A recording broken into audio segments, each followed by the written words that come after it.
everybody. Welcome back. Happy Monday. Hi, Ted. How are you?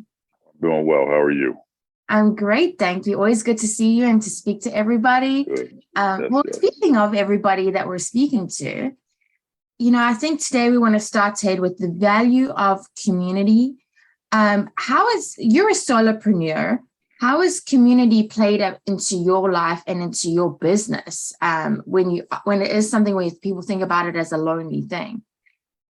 It can be lonely, when you are solo. I'm a solopreneur. Many people that we're talking to are writers, so they are, quote unquote solopreneurs, and it can get very lonely if we're not intentional, right? And so, as we frame up this conversation around community, I just say, human connection is one of the four basic human or needs, right? And so we need that, but I do think we need to think deeper when we just say community.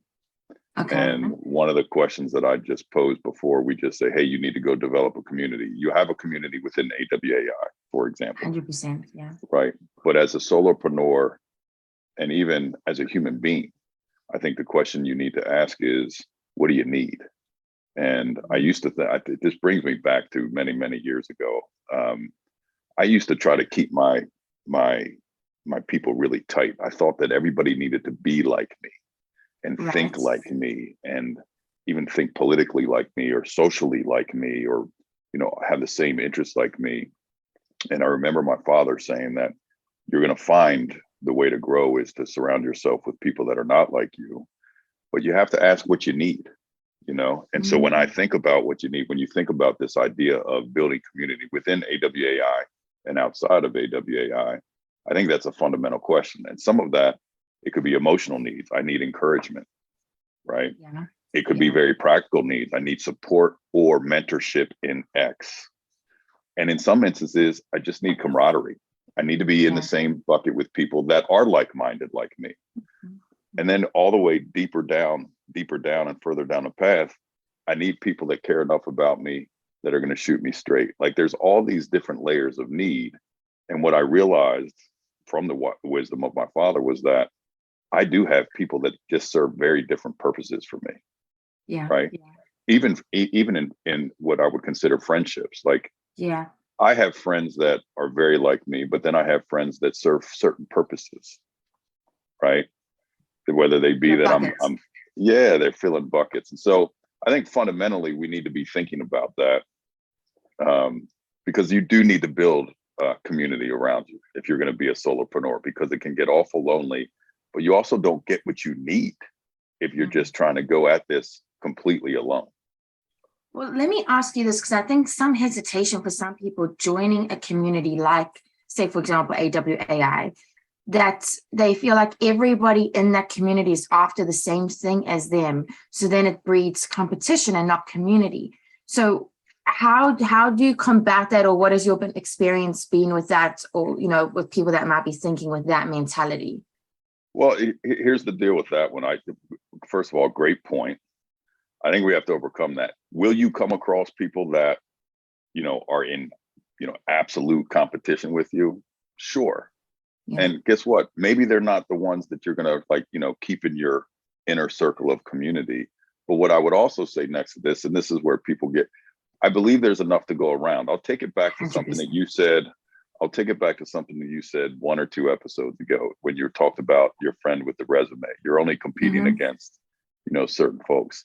I believe that if you get with people that are like-minded with you and you learn from each other, that there's plenty to go around. Remember, in that conversation you and I had, you only need 3 or 4 people to specifically line up with you.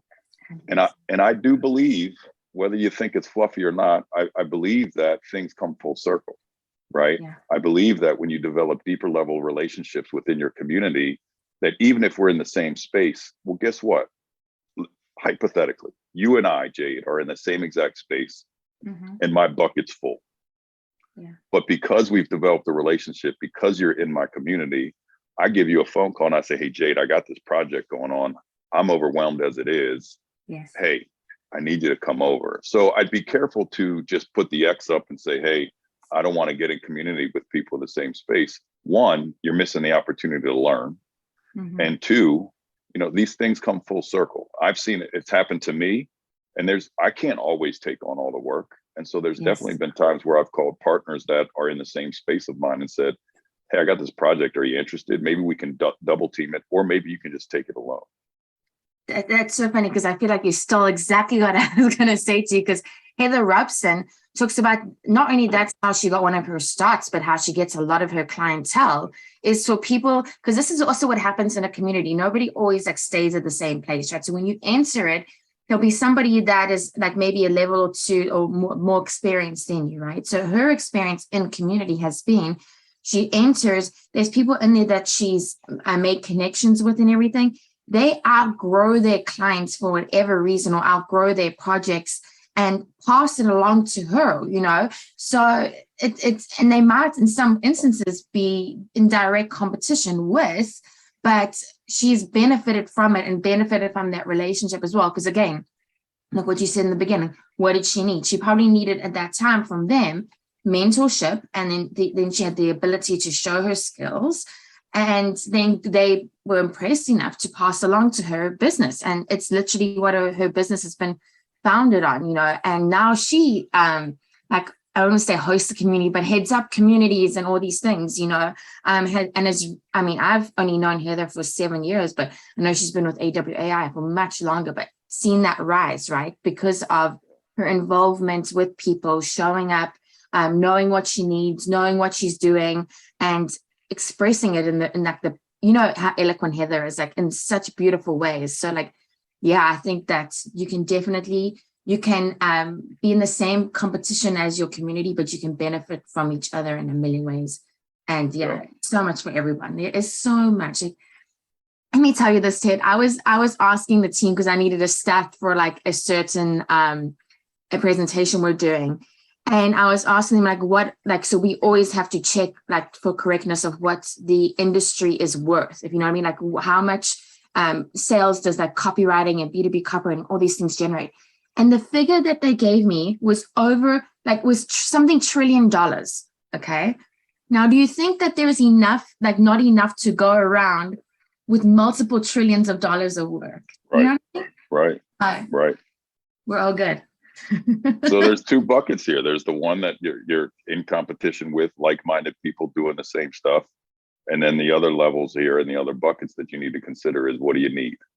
Yes. Right? Like those other people that are not like you, people that think different like you, people that may be financially, you know, literate where you're not, or business savvy where you're not, or camaraderie, or all of that. So there's a lot to be, you know, as they say, right? It takes a lot of individuals to raise a kid. It takes a community to raise a kid.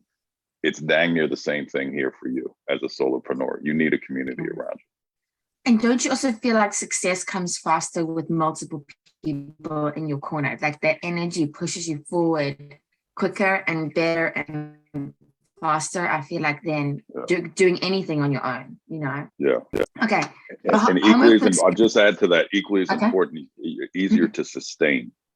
Ooh. There's an old saying that goes against what you just said, but it's not, I agree with what you just said, but they used to say, if you want to go fast, go alone. If you want to go far, go together. Ooh.